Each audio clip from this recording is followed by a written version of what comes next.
Hi guys, I'm Kendall Hoeft. I am a transformational freedom life coach and an inspirational speaker. And today I'm going to talk with you about getting in touch with your feelings. There's a lot of reasons why adult children, which is children that grew up, are adults now, but they grew up in a dysfunctional family. And we sort of as a society are full of adult children whose feelings were never acknowledged and they were never supported, and they have trouble identifying their feelings. And so a couple of the reasons that could come about was they may have learned early on that someone else's feelings were more valid than their own. So basically, if there was this addictive, compulsive character in the family, it sort of became all about them. It's like, well, dad's allowed to get angry, or mom's allowed to whatever, but I'm not. It's all about their feeling because maybe their problem was larger. We do this in our society as well. We sometimes don't validate our own experiences, and we don't share our own feelings. We don't share our own circumstances because sometimes there's always someone who has a bigger problem or a worse thing. And see, that's comparison. Your struggle is real. Your feelings are valid. And it's not a comparison game. There's no hierarchy of pain. Feelings are feelings. And so what you experienced was valid. So the family may have discouraged the expression of feelings. It may have just been, don't bother with that, or you're too sensitive, or you got to toughen up if you're going to make it in the real world. You know how many times I heard that crap? You may not have been taught. You may have been taught that certain feelings were not acceptable. Oh, I hate this. Grosses me out so much. And it happens in a lot of these Christian cultures. It happens in a lot of these Christian homes where we've got to be joyful. We've got to be happy. We've got to be... In other words, great if those feelings are genuine, but people aren't happy all the time. People experience pain, loss, grief, anger, frustration, confusion, misunderstanding. Those are also part of the human experience. Jesus experienced those. Jesus wept. And Jesus got angry, and he was perfect. So that means that there's nothing wrong. There's nothing wrong with having those feelings.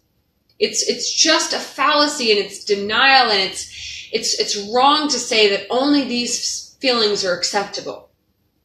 Only these feelings are allowed. Because what that leads to is it leads to a swallowing of feelings. It leads to a suppressing where you're on the verge of crying, you're on the verge of feeling angry, and you take a gulp and you hold those feelings back, and that isn't healthy. It's extremely common in our society. Many, many people I hear apologize when they start crying. I'm sorry, I didn't mean it. Don't apologize for having feelings, and don't apologize for expressing them. Because in you doing that, you are doing so much good for those around you, because you are freeing them up to an understanding that it's okay to release. It's okay to feel, and it's okay to express those feelings. So it's really good. Another reason that you may not be able to identify your feelings, like what I'm talking about, is if you're having a feeling and basically you know that you feel bad. Maybe you want to drink or gamble or engage in sexual stuff or do some other coping mechanism. So you're having this feeling, and it's really healthy in that moment to identify what that feeling is. So, okay, I'm obviously upset. I'm obviously feeling bad. Why? And you start, I feel betrayed. Oh, what is that? What's the lie you're believing? What does that communicate to you? Well, I feel like everyone's going to betray me. I feel like I'm never going to be able to have a friend I can trust. And no, that's not true. So you can, once you know what the lie is, then you can apply the truth to that scenario. But being in touch with our feelings, how are you feeling? And people don't really know how they're feeling many times. They just know that they feel shitty or they feel bad. They don't know how to label or identify that feeling. And another thing is people might have experienced chronic shock syndrome, which is basically where it's such a traumatic experience that the feeling is deeply suppressed. And this takes, therapy and some inner work and some inner healing in order to be able to even understand or access those feelings. This is where we block out parts of our past. This is where it's a protective mechanism that the body and the mind has, the soul has, where it doesn't want to relive that memory. It doesn't want to experience that. And so it just literally like kind of erases it or blocks that out to protect the person that was harmed. And so this does take a deeper method of therapy and work to get in touch with those feelings. So what are some of the ways as a society we don't express our feelings? We love someone, we don't say we love them. We want to touch it, we don't hug them. We really hold back a ton in our society. And I'm really a huge fan of self-expression and really just doing what I feel like and not holding back and just really being a stand for liberty and liberation and freedom and authenticity and honesty and self-expression and creative expression in this world for people. Some of the ways people stay out of touch with their feelings. One is intellectualizing. And that is you want to keep thoughts on a rational level instead of feelings. So when you get into the moment of talking about feelings, it's very much like you want to analyze it, or like you want to comprehend it and understand it and chart it out and graph it. And when it's coming to you feeling an emotion, you want to make it intellectualized. So that's intellectualizing. Another way that we stay out of touch with our feelings in our society today is minimizing. Guys, I see this and hear this every day that I'm out in the world. Minimizing involves downplaying your own painful experiences. I really, really encourage you guys against this because it's damaging and it's a really bad example to the people around us. So it's something like, yeah, my dad was abusive. He cursed at us every night. He told us we were dumb, but I mean, at least he didn't hit us. I have a friend who, her dad did that. And so I'm really glad I didn't have a serious situation like that. And you see what that does? That totally minimizes your pain. And instead of feeling it and owning it and being like, this was horrible and this is how it made me feel and this is the reality of what happened and this is how it affected me, and processing that, we just minimize it. And it's a way of not dealing with it. And this one I really got to sit with for a second, because I think that a lot of people that have the positive thinking, wanting to get into the positive thinking mindsets, and the people that have the gratitude mindsets, and people that have the glasses half full mindsets, and the people that have the think positive, and I'm into that, but I'm 100% into honesty, realism, truth. And that means that we have to be just as honest about what is positive as about what really happened to us, in order to work through that, in order to process that pain. So it does no one any good to compare. Guys, someone's always going to have a bigger problem or a bigger pain. If you're thinking on that perspective of levels of pain, which to me is actually really appalling and kind of sad and disgusting. So I completely reject that. But I'm communicating it here because I know that is a common way of thinking in our society. But when you minimize your pain, you're not doing anyone any favors, because you're not representing a freedom that, says, this is my feeling and this is how I feel. And I own that, and I'm free in that, and I'm unashamed of my feeling. And I have a right to feel. I have a right to be sad. I have a right to be pissed off. I have a right to be angry. I have a right to my feelings and to the expression of my feelings. And people that don't understand that, that's their own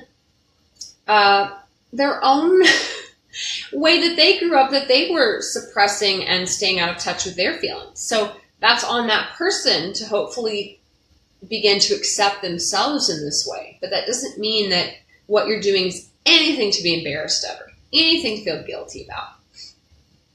Another way, another method that we use to stay out of touch with our feelings is denial. I see this all the time too, and I'm just very aware of these things. So I notice it in TV shows. Actually, if you watch Once, last week's episode of Once, Emma and Hook, the whole thing with that. Well, Emma was like at the bar, and a friend's like, "Well, what are you feeling? Like, what do you want to?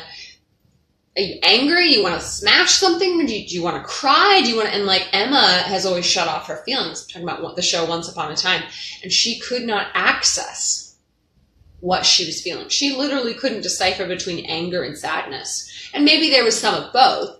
But to be out of touch with it is a very common thing, and denying it. Like, no, I'm fine. Don't you hear that every day? No, I don't feel anything. Like, I'm fine. And sometimes we actually don't really feel anything because we've not allowed ourselves to feel. Because when we express those feelings, whether it was as a little child or as an adult, oftentimes in that scenario, we were told that was too much, that our feelings weren't acceptable, that our feelings weren't valid, and that we didn't have a right to feel them. And so it's easier to just try to not feel. And, guys, feelings demand expression. Feelings that are held inside, they will find a way to come out. So your feelings can either come out in a healthy way, where you're expressing them in a supportive, loving environment, or they can come out in an unhealthy way.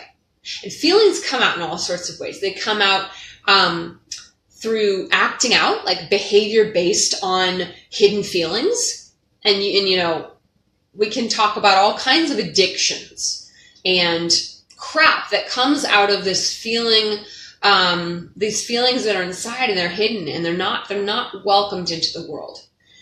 And, your feelings can come out through illness. You can get depressed. You can literally get fatigue and just sickness in your life. I think even cancer and things like that can come out of suppression of feelings. That's so freaking toxic for people. Stress on your body, stress on your mind, your emotions. So it's not healthy to swallow our feelings. It's not healthy to deny them. Another way that we stay out of touch with our feelings is through isolating.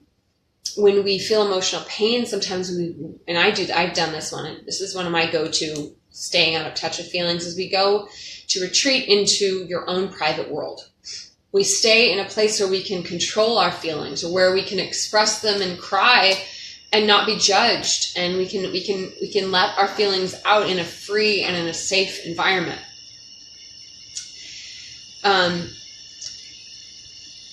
Sitting in a group or something, sometimes we don't feel comfortable because other people don't know how to handle it when people cry, because that's not common in our society. And when people start to cry, a lot of times I hear them apologizing or trying to hold back. They're actually feeling ashamed of having that feeling. And that's so sad, guys. You have a right to feel. You have a right to be sad. When someone cries, you can say kind, encouraging things, but it's best not to pat them there.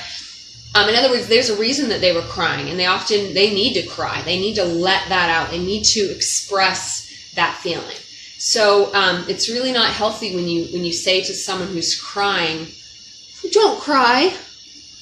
I get where you're coming from, but it's best for you to be there with them as and while they cry, communicating the message that it's okay to cry. Not the message of, "Stop crying, get better, hurry up, you've taken up enough time, I don't want to be with you, this is too much for me, I'm uncomfortable, what are you doing, can't you hold it in better?" Ooh. But just being present and staying calm. And you may have an anxiety when you're with someone who's crying. That's called transferred shame, where you're actually feeling uncomfortable internally. You're feeling embarrassed. You're feeling some kind of judgment or worry about judgment from others. And so you may be uncomfortable when someone else is crying, even though it's not even you crying, but that's just, we get uncomfortable. And so I would encourage you to take 3 deep breaths, inhaling for about 3 seconds, maybe holding at the top, and then exhaling for about 3 seconds. In other words, calm yourself down. Calm your anxiety down. Let go of your fear for the benefit of that person crying, for the good of that person crying. Maybe you touch them on the shoulder. But I recommend a more stagnant, still type of touch. Not a, they're there, which communicates for them to stop. So that's just a tip on if you're with someone who's crying. I have a lot of people that express their emotions to me, and even though I'm very sensitive, it's hard for me sometimes to listen to the stories, but people open up to me about their problems. People cry in front of me. People release in front of me, and part of it is my posture. It's a posture that is completely unfazed. When someone cries, I'm so ready for it. They can sense in me that I'm a safety net, that I'm a place that is safe for them and that welcomes their tears, that welcomes their shouts of joy, that welcomes their honest, enthusiastic, full expressions of their honest emotions. So that's a way that you can be a support to someone who's expressing emotion. And that could be anywhere on the spectrum. It could be the sad, crying one, or it could be a happy, ecstatic, joyful expression as well.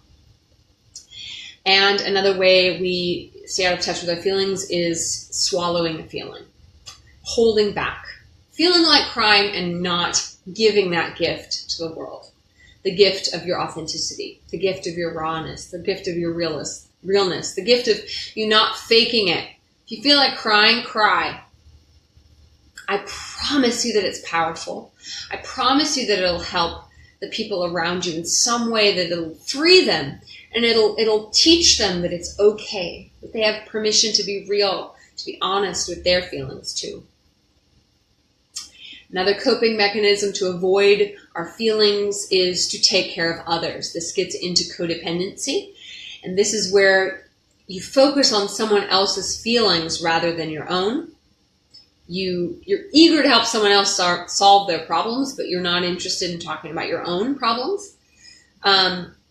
And so you may see this in your life, but it's sort of similar to the minimizing, where it's instead of just being honest about you and about your feelings, about your situation, it's always, yeah, but this guy, he's got a bigger problem. Or it's like, people that are codependent and really they're nice people, they're very helpful people, but they're not taking care of their own souls.